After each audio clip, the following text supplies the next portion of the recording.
ओर कांग्रेस सांसद राहुल गांधी कई बार विदेश में भारत को लेकर ऐसा बयान दे चुके हैं और भारत सरकार के खिलाफ ऐसे बयान दे चुके हैं जिसको लेकर देश में सियासी महाभारत छिड़ चुका है। उनके बयान को लेकर कई बार आरोप लगते हैं कि उन्होंने विदेश में भारत की छवि को धूमिल करने की कोशिश की।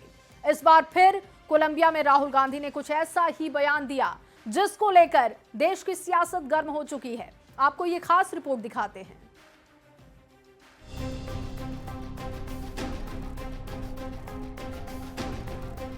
पिछले कुछ सालों में जब भी राहुल गांधी विदेश के दौरे पर गए हैं, उन पर आरोप लगा है कि उन्होंने विदेशी धरती पर ऐसे बयान दिए हैं जिससे देश की छवि धूमिल होती है। बीजेपी अक्सर राहुल गांधी के बयान को लेकर के उन पर हमला करती है। वहीं एक बार फिर दक्षिण अमेरिका के कोलंबिया में राहुल गांधी ने ऐसा बयान दे दिया जिससे देश की सियासत का पारा हाई हो गया है। दरअसल राहुल गांधी से जब एक कार्यक्रम में पूछा गया कि क्या भारत और चीन अगले 50 साल में विश्व का नेतृत्व करने के लिए तैयार है, तो राहुल गांधी ने कहा कि चीन का तो पता नहीं, लेकिन उन्हें नहीं लगता कि भारत खुद को दुनिया का नेतृत्व करने वाला मानता है। Ideas require space, and that the best method for creating that space is the democratic system. And currently there is a wholesale attack on the democratic system in India. So that's a risk. This other big risk is risk between different conceptions, different parts of the country, right? Some 16, 17 different languages, different religions.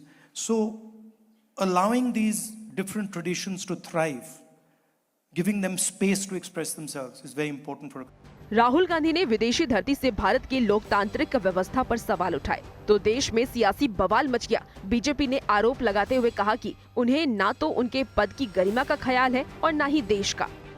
Congress के युवराज और लोकसभा में नेता प्रतिपक्ष श्रीमान राहुल गांधी को न तो संवैधानिक पद की गरिमा और मर्यादा का ख्याल है और न ही अपने पारिवारिक पृष्ठभूमि का। यदि वह राष्ट्रभक्त होते तो देश उनके लिए प्रथम होता और विदेशों में जाकर वह भारत की अस्मिता के खिलाफ नहीं बोलते। वह बार बार यह साबित करते हैं कि यह देश उनका नहीं है। कोई देशभक्त ऐसा सपने में भी नहीं सोच सकता। उनके खिलाफ तो राष्ट्रद्रोह का मुकदमा होना चाहिए।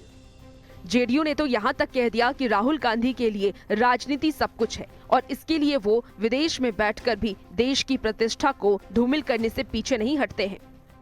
राहुल गांधी जी ने हमेशा अपने बयानों के माध्यम से साबित किया है कि उनके लिए राजनीति सर्वोपरि है, चाहे इस बात के लिए देश की अस्मिता को भी ताक पर क्यों न रखना पड़े। हालांकि आरजेडी ने राहुल गांधी के बयान का समर्थन करते हुए कहा कि वो सिर्फ देश हित की बात करते हैं, जिससे बीजेपी को दिक्कत होती है। ये लोग को सिर्फ मिर्ची लगती है। राहुल गांधी जो बोलते हैं सच बोलते हैं, देश हित की बात करते हैं, लोकतंत्र की बात करते हैं, संविधान रक्षा करने की बात करते हैं और इन्हें मिर्ची लगती है।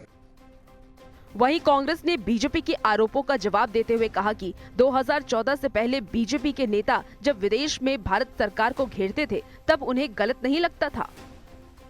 जब 2014 से पहले देश के प्रधानमंत्री विदेशों में जाकर के यह कहा करते थे कि देश किस प्रकार से चल रहा है यह तो भगवान ही मालिक है, तो आज।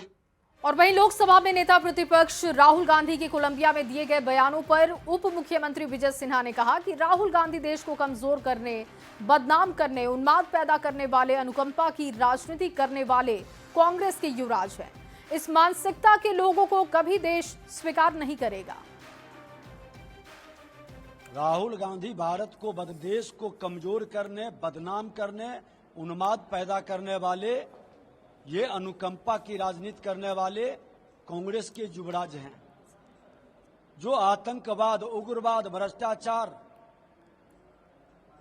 परिवारवाद जैसे लोगों के पक्ष में खड़े होकर अराजकता का माहौल बनाना चाहते हैं। इस मानसिकता के लोग कभी देश को स्वीकार नहीं